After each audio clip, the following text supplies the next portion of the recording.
It's really a small amount. Oh, that's even less than soup prep. Yeah, it's really small amount. What's Oh. in the drugstore? How does it taste? How does it taste? They all taste terrible, right? My dad said it was like berry flavored. Yeah, it's fruity. I feel like it's always cherry. They're always like, I know, let's make a cherry. All right. So I think we are live, possibly. Yeah, I think we are live. So welcome to tonight's Facebook chat. I hope people will let us know if we aren't live or not. But according to Facebook, we are live. Awesome. So today is the third day of Crohn's and Colitis Awareness Week. And throughout the week, we've been focusing on sharing unique stories and experiences of members of the IBD community to show how everyone affected by IBD experiences their disease differently every day. As part of the campaign this year, we've been highlighting some stories from our provider community, many of whom have personal connections to IBD as patients and as caregivers themselves. My name is Rebecca Kaplan, and I'm the Public Affairs and Social Media Manager for the Crohn's and Colitis Foundation. Healthcare professionals are a huge part of the IBD community, and we work with many who are inspired by their own or their loved one's journey with Crohn's or colitis to become a provider. Tonight, we're going to be speaking with three of those individuals: Dr. Ross Maltz, a Crohn's patient and pediatric gastroenterologist at Nationwide Children's Hospital in Ohio; Dr. Mike Dolinger and his wife, Tess Koman. Tess is a Crohn's patient, and Mike is a pediatric GI fellow at Mount Sinai in New York City; and Brittany Roman-Green, an ulcerative colitis patient and registered dietitian from California. Dr. Maltz, Dr. Dolinger, Tess, Brittany, thank you for joining us tonight. Thanks for having us. For the next 30 minutes or so, Dr. Maltz, Dr. Dolinger, Tess, and Brittany are going to share their personal experiences with IBD and how it's impacted their careers. But before we get started, let's take care of some very quick housekeeping. First off, we want to give a big thank you to the sponsors of this year's Crohn's and Colitis Awareness Week campaign: Amgen, Bristol Myers Squibb, Eli Lilly and Company, Janssen Pharmaceuticals, Pfizer, and Takeda Pharmaceuticals. The information provided during this chat is meant for educational purposes only. The views shared during the chat do not represent the official position of the foundation. Always consult with a physician when making changes to your IBD treatment or your diet regimen. Tonight's chat is focused on the individual experiences of these three healthcare providers, as well as Tess, who's a patient. We're not going to have time to address other topics, so if you have questions about IBD, we encourage you to contact the IBD Help Center at info@crohnscolitisfoundation.org or 888-MY-GUT-PAIN. Lastly, we want this to be interactive, so please comment below this video, let us know who you are, where you're from, and how you're raising awareness this week. Now, with all that out of the way, let's get started. Dr. Maltz, let's start with you. I know you were diagnosed with Crohn's as a preteen. Can you share a little bit about what you were experiencing that led up to your diagnosis? So I was diagnosed when I was 12 years old. And to be honest, I don't remember much about it. The things that I do remember is that a few years before I was diagnosed, my sister was diagnosed with Crohn's disease. And it took a little bit of time for them to actually get the diagnosis of Crohn's disease. But as soon as I started having symptoms, I started having some abdominal pain and some diarrhea and some weight loss. And I think my parents knew right away that something wasn't right, and they knew exactly, where to go and who to see. And the evaluation was actually fairly quick. And at that point, I was diagnosed with Crohn's disease. I don't have that story that some patients have, where it was months upon months of trying different doctors and trying to get to the diagnosis. So lucky for me that they were actually able to diagnose me and start me on treatment pretty quickly. Brittany, when were you diagnosed with ulcerative colitis? Did it take you long to receive your diagnosis? Yeah, I unfortunately was one of those patients. So I was diagnosed when I was like 14 or 15 years old, but I started having symptoms about 5, maybe even more plus years earlier than that. And by the time I was diagnosed, I was in pretty bad shape, 20 pounds underweight, running to the bathroom 15 times a day, and lots of blood in my stool, and pain and cramping and nausea and all that. So it was a relief when I did finally get my diagnosis, because I was so sick that I honestly thought that, this is like really sad thinking about, but I remember thinking that I had a terminal illness and no one was telling me and was hiding it from me. So I kept on like asking my mom, like, is it like, what do I have? What are you guys hiding from me? And it's, you know, she would be like, Brittany, it's just, we don't know what you have. That's why we're doing all these tests. And so it's really sad thinking about that. And that's, you know, one of the reasons why I'm very passionate about, you know, working with IBD patients. So Tess, what about you? When were you diagnosed with Crohn's? I was diagnosed when I was 7 years old.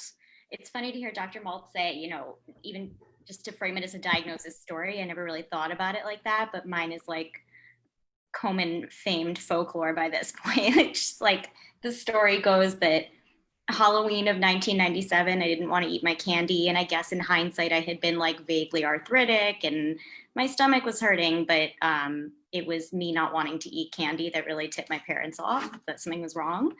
And luckily enough, we connected with the right GI in November of that same year. So a month later, I was diagnosed really quickly.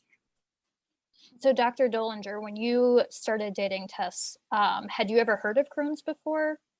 I had vaguely heard of Crohn's disease. I wanted to go into medicine. We were in college. She was a freshman and I was her orientation advisor. So I had heard of it, but I really didn't know what it meant. And then quickly after dating, I think we learned pretty quick what it was. And so what was it like for you learning that the person you were with had a chronic illness?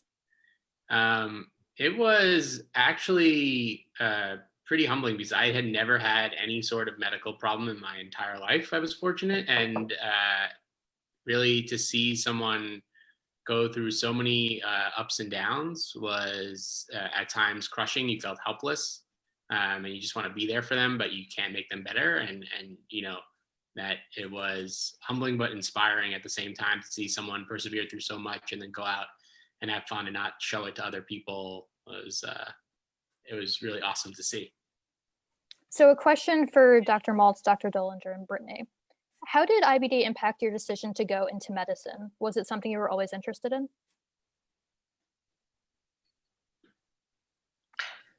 All not jumping in. So for me, it 100% impacted my decision. Very early on, I really always knew that that's what I wanted to do, and you know, I was so motivated that was the trajectory that I was going to take.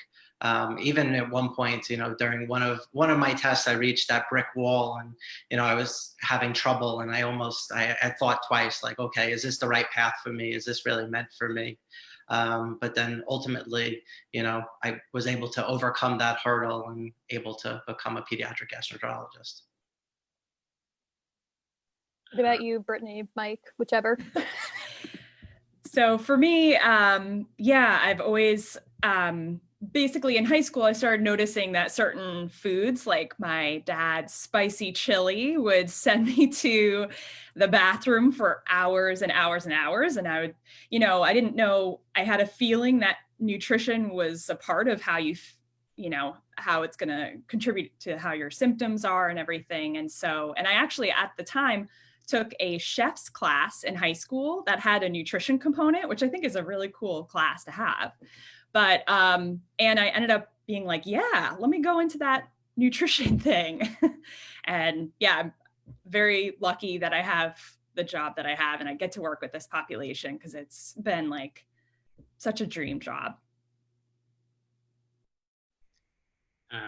I'll follow that by saying that I had always wanted to be in pediatrics and help children, but I didn't really know that I wanted to do GI or IBD until I met Tess, and seeing her struggle with the disease, even though she was seeing so many of what were who are the top doctors and consultants, and they still didn't have the answers, and we still don't, was really, for me, what drove me to want to help just be a small part of finding any of the answers and knowing that so many people go through the same struggles and that we really have a long way to go, even despite the leaps and bounds that we made. So that's what really drove me to help just be part of solving this story.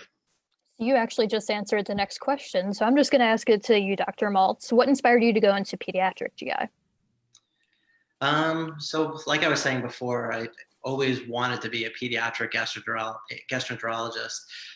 During my training, I really kept a very open mind. And the same story I really give to medical students and residents as they're trying to decide, what's their career path. I really tried to keep an open mind as I was going through rotations and seeing if I wanted to do a different path than what I ultimately dreamed of that I was going to do. But ultimately, I followed my heart. This is what I knew I wanted to do. I always wanted to be a pediatrician. I always wanted to take care of kids and listen to their voices that sometimes people don't listen to. I always loved working with kids. I worked at many summers working summer camps and travel camps with them. So I really did enjoy being around kids. And for me, the comparison for adult medicine versus pediatric medicine was an easy decision for me. Brittany and Dr. Maltz, how did you guys handle the rigors of going through medical training with IBD? Brittany, I don't know if you want to start this time. Sure. So to become a dietitian, it's 1 year of a dietetic internship. And I do believe that I flared during that year and needed to go on a course of prednisone. And, it was definitely stressful, but, especially when you're on someone else's schedule all the time. But I can't even imagine what it's like when you're in medical school. So that would have to be even more challenging.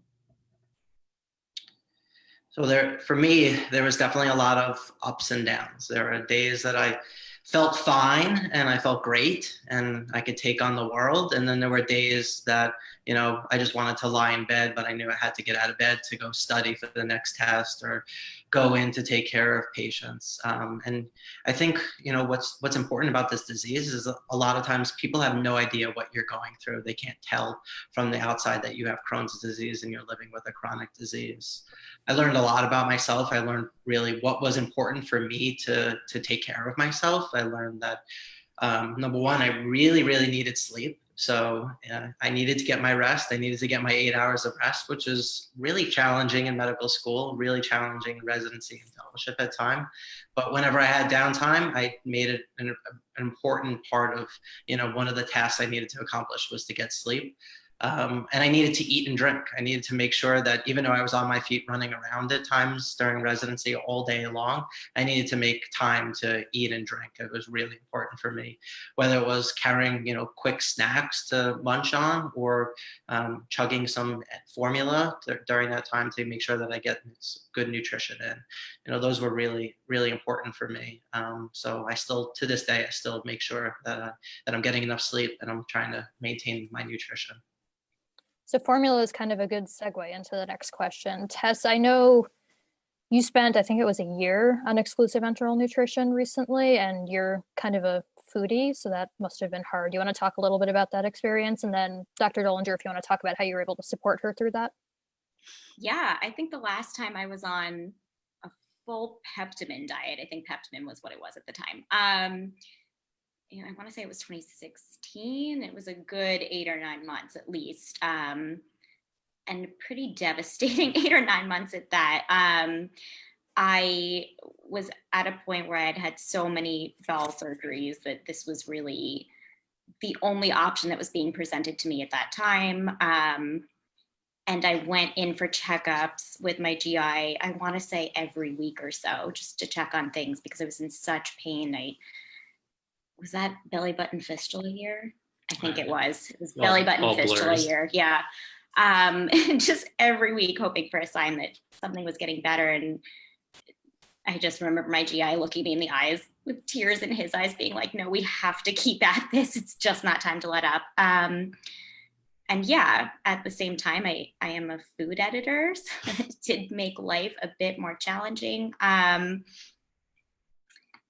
What I would do, I wasn't at the time actually, I was shortly after though, is I would sneak Swedish fish into work and use them as Peptamen chasers, which was not technically allowed, but it was the only thing I could do to get myself through the day.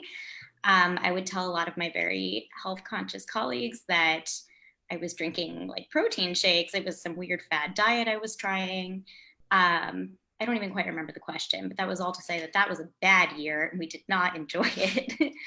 Well, I think for us it was, what we love to do is go out to eat or cook and do things together. That's probably our number one hobby, hence you being a food editor. But to take that away, we knew the sacrifice we were making, and I also, not fully, but our fridge was almost only stocked with Peptamen during that entire time. So tried to do it as much as possible to help out. A lot of like solidarity soup that year, which is really nice. Yeah. It was, I think it's important to have someone you can at least talk to that can help you through it. So when you meet with patients, do you guys share your connection to IBD with them? Why or why not? And if you do, how do they generally respond? Dr. Dolinger, let's start with you this time. Yeah, I depends on the patient interaction. If I think a patient who maybe is an adolescent young girl who needs a role model to look up to, someone who they can see has a successful career and might have gone through some of the things they have gone through, I definitely bring up our experience and Tess's experience and let them know, and I'll show them photos, and she's very public about it on social media and YouTube and Instagram. So they'll be able to see that, and they really respond well when they could see someone young and successful who they might aspire to be. Brittany, what about you? Yeah, I do. I'm very open about it. And I think it's just another connection point, because I think, you can feel very alone in this condition. So having someone else to even just know that the other person on the other side of the screen has it. And also that I've been through some of like the food intolerances, and I've, run to the bathroom after, my dad's chili or whatever it was. And just to know that I've been there too. I think a lot of my clients really appreciate that. Dr. Maltz? Sometimes. So I'm not the most open about my Crohn's disease. But we're getting you there. Yeah, you are. We have come a long way. If I think it's going to be beneficial for the patient or the family, I try to bring it up in conversation. I really haven't perfected how to do that, how to bring it up in conversation. And I don't know, do parents and patients want to know that? Do they think it's beneficial for them? So I do try to work it in the conversation. And sometimes when parents are stressing, okay, well, will they be able to have kids? Will they go on to live a good life? Will they be able to go on and do whatever they want? Sometimes I use myself as an example that yes, they will be able to kind of achieve their dreams. Okay, so let's switch towards research. So with all of the immense amount of ongoing IBD research that's occurring right now, what are you guys most hopeful about for the future? We're going to start with you, Dr. Maltz. So I think for me, in relationship to IBD research, newer medications are on its way. Having different medications, additional medications will be extremely helpful. And for me, understanding, which medication will work best for which patient, where we get to a point where we're able to personalize the treatment. We kind of run different tests on patients and are able to decide what type of disease, what type of Crohn's disease they have, and based on that, what's the best medication to get them in remission. And that's really the future of medicine, to be more personalized medication, better understand the differences of medications and which one may be better in which situation. So I am hopeful of the future. We've come a long, long way from when I was 12 years old, and we had such limited options. When I was diagnosed, I was on and off steroids constantly, and now I barely prescribe steroids. So we have come a really long way. Brittany, what about you? Yeah, so in the world of nutrition, I'm very interested in disordered eating patterns in patients with IBD, because it is so prevalent. It's very upsetting to me. So I'm really looking forward to see more research in that area. And there's some research, but we definitely need to do more research there. because it's something that I pretty much work with all of my patients, building a better relationship with food. So yeah, I think I'm hopeful that we'll start to do more and more research in that area. And Dr. Dolinger? Sorry, go ahead. I think that's a challenge for a lot of patients with Crohn's disease, especially myself. There was a time not too long ago in the past year, anything I would eat, I would be afraid that I was going to get obstructed. So then after multiple surgeries that I would have, I'd be so afraid to almost eat anything. And then whenever I would have really bad symptoms and obstructive type symptoms, I'd be racking my brain. What did I eat? What caused me to have this degree of pain? And then after my surgery, like, okay, you slowly start advancing your diet, but I'd be afraid to eat anything. And then when I started adding fruits and vegetables, I wasn't on fruits and vegetables for like a year and a half at that point because I couldn't tolerate it. So, when I started eating it, I had so much anxiety and stress about eating it. And it's still, even today, it still affects me, even though right now, ever since my last surgery, I haven't had any symptoms, but I still get extremely nervous about it. So I think that's a really important area. Yeah. And I see a lot of patients, who come to me and they're consuming like 5-10 different foods, and that is, that's pretty upsetting to me. And you can see that there's just no pleasure in eating. And so, yeah, it's just something that I think that we really need to do more research in and, because certainly it's been, and especially I have a lot of patients who are kind of transitioning, they're kind of college age and they've maybe done exclusive enteral nutrition and then they transition to like, another diet that's restrictive, like the specific carbohydrate diet. And then, there became so much like thought and consideration going on into food that it became into an eating disorder, and it just, then there's so much fear that you have to overcome at that point. So, it's so great to have exclusive enteral nutrition and we have some more research and diets that can be helpful. But I think, I wish there was more research on the back side of that and like, how can we transition people off that diet and gain a better relationship with food and not be fearful of food, so that's kind of what I'm hoping for. I'll add some of my just excitement about research in the field and where it's going over the next 15 years. I think we can really get excited, similar to what Dr. Maltz was saying about, we talk to patients about this being a biologic disease, that you have to go after the biology in order to really treat effectively. And I think we're so close to identifying each patient's specific biology and which treatment they may respond to. And we'll say that something happens in your life that turns the faucet on of inflammation and your immune pathways get excited and lit up and that faucet goes. But right now we don't have anything that turns the faucet off. And I think our therapies are going to be so close to identifying which immune pathway, which faucet is on in which patient, and how we can turn them off very effectively.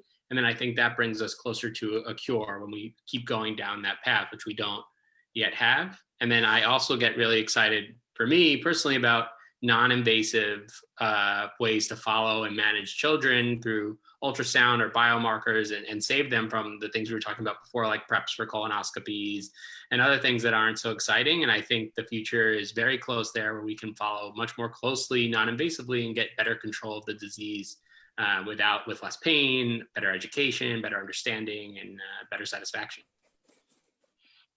That all sounds really exciting. I know that the foundation is doing a ton of work in the space of precision medicine and with our pediatric risk study as well. So we are definitely very committed to all of what you guys have been talking about.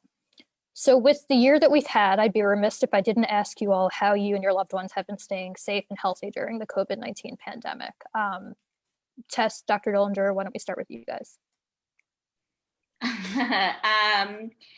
Okay, well, I have been back in the apartment since June 1st. I did spend the first 3+ months of the pandemic with my parents at home in New Jersey.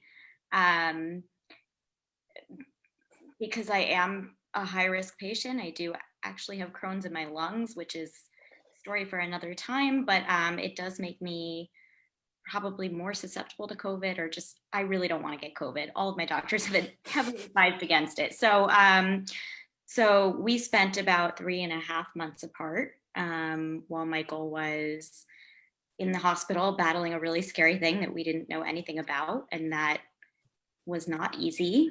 And the anxiety is still there, I would say, in a lot of ways.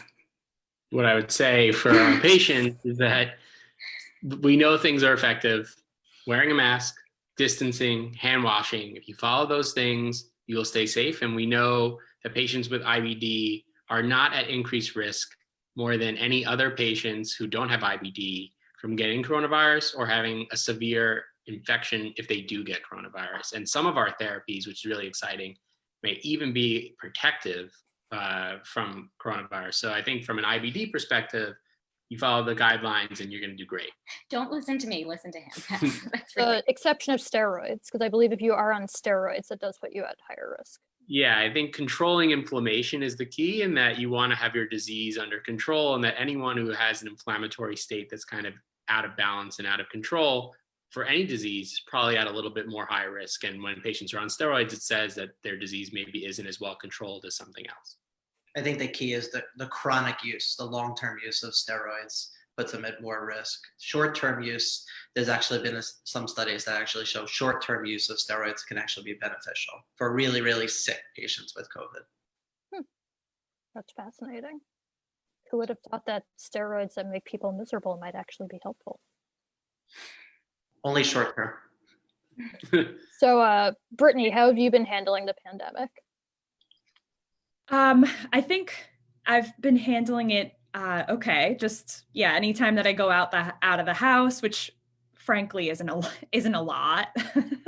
So I'm pretty much a homebody and I work from home anyways. So every time I go out of my house, I have the mask on, I wash my hands, and so because of that, I don't think I have a lot of anxiety around it. But I know a lot of it's different for a lot of people. So.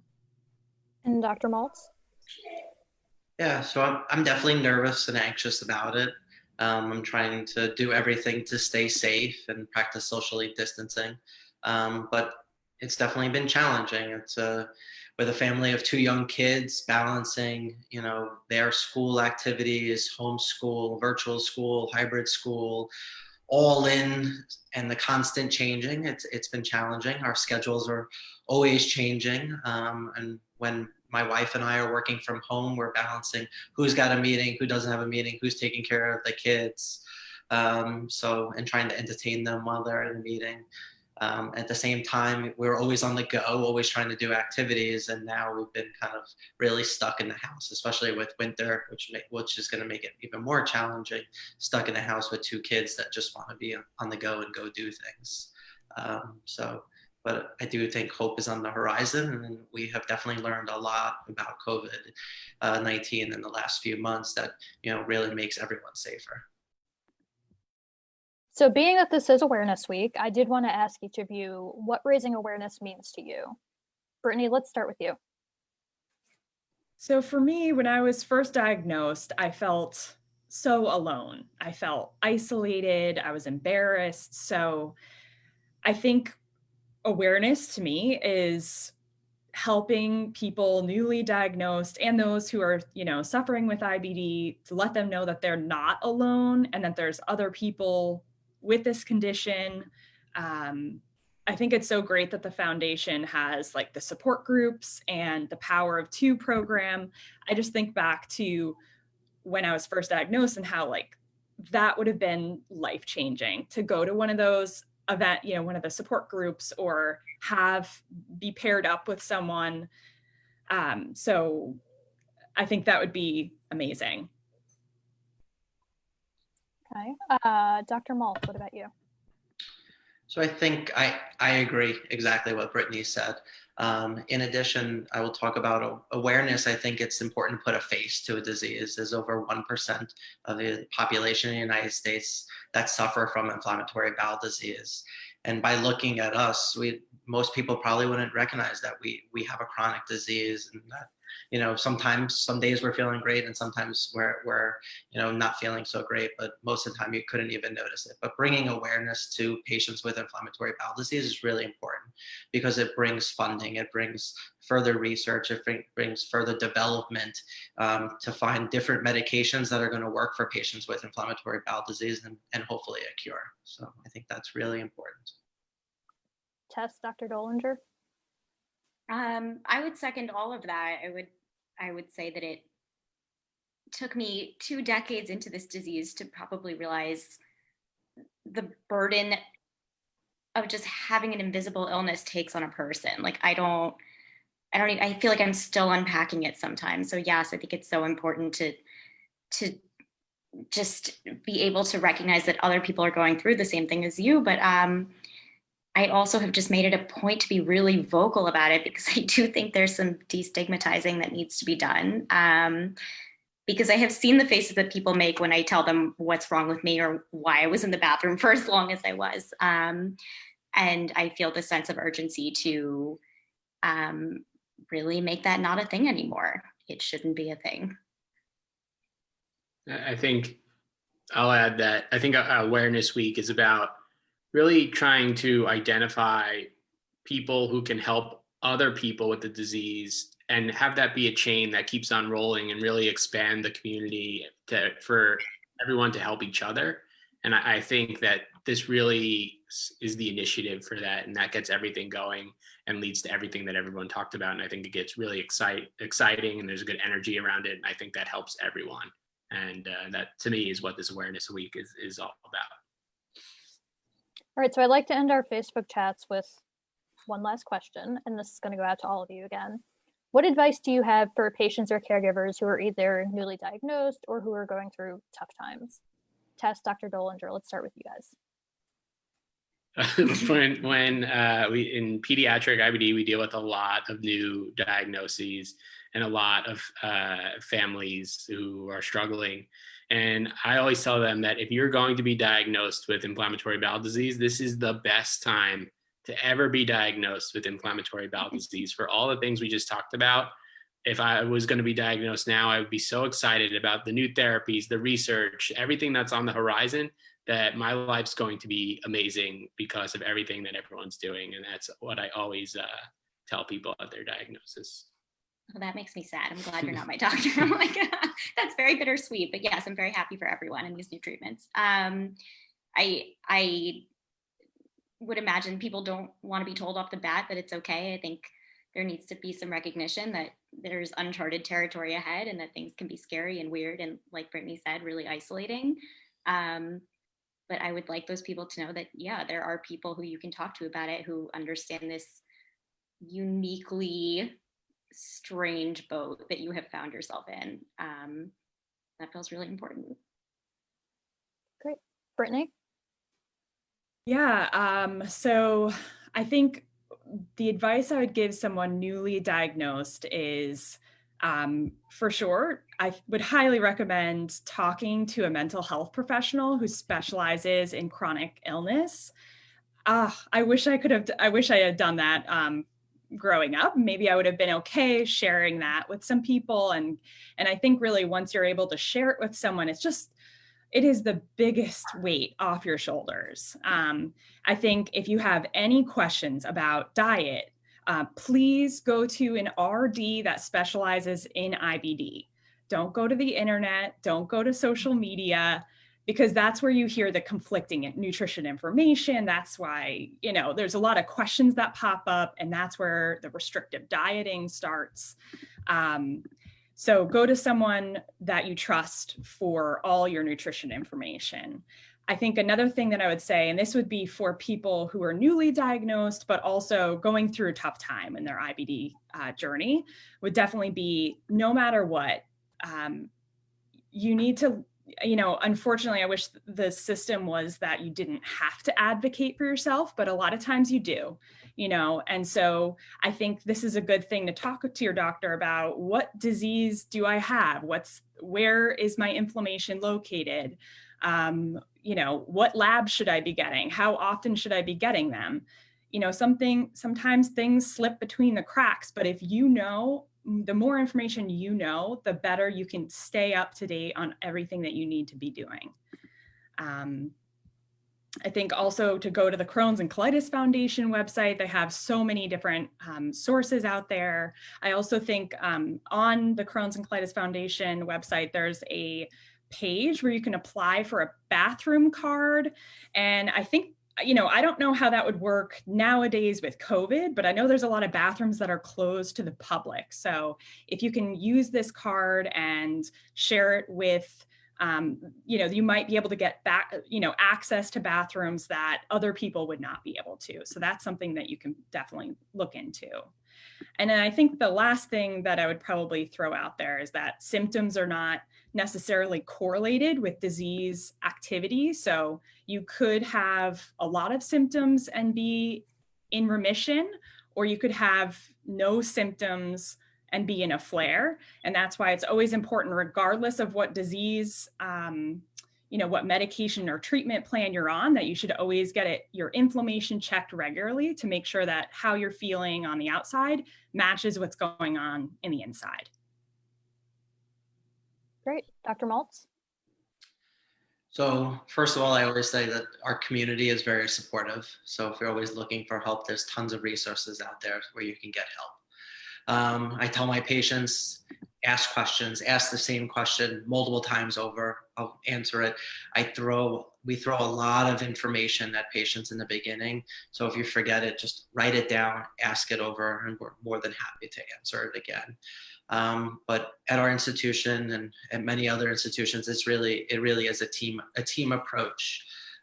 Here in Columbus, you know, it's not just one person that's, you know, going to help your child, or it's a whole team approach. It's not just the provider, it's the nurse, it's the mental health provider, it's the dietitian, and sometimes it's the surgeon. But we're all here for you to help you and kind of lend a hand throughout that support. In the beginning, I always go through really what my goals are and what my expectations are. You know, especially when they're diagnosed, you're not feeling well. You have a lot of active inflammation, and we need to calm that inflammation down and get you feeling a lot better. But my goals of treatment is getting you feeling great, going back to normal activities that you want to do, live a great quality of life, able to be whatever you want to be. And when I do repeat the scope, that when I do it, that there's going to be zero inflammation, that I won't be able to see anything. So, you know, I really try to set the expectations and the goals right at the beginning. Great. Well, that's all the time we have for tonight's chat. Thank you to everybody who is watching for joining us for this special Awareness Week conversation. And a really big thanks to all of you guys, Dr. Dolinger, Tess, Dr. Maltz, Brittany, for sharing your stories with us today and for your commitment to the IBD community. Do you guys have anything else you want to add tonight before we close? Be well, stay safe, happy holidays. Yeah. Well, it's not too late to get involved during Crohn's and Colitis Awareness Week. You can still order one of our limited edition t-shirts, which I tried to wear tonight, but I don't think people can see it. There's still more available on the website, so take advantage of that. You can also create a personal infographic or many other things, and you can see them all by visiting www.crohnscolitisfoundation.org/awarenessweek. And if your question wasn't answered tonight, please contact our IBD Help Center at info@crohnscolitisfoundation.org or 888-694-8872. Have a great night, everybody. Bye. Bye.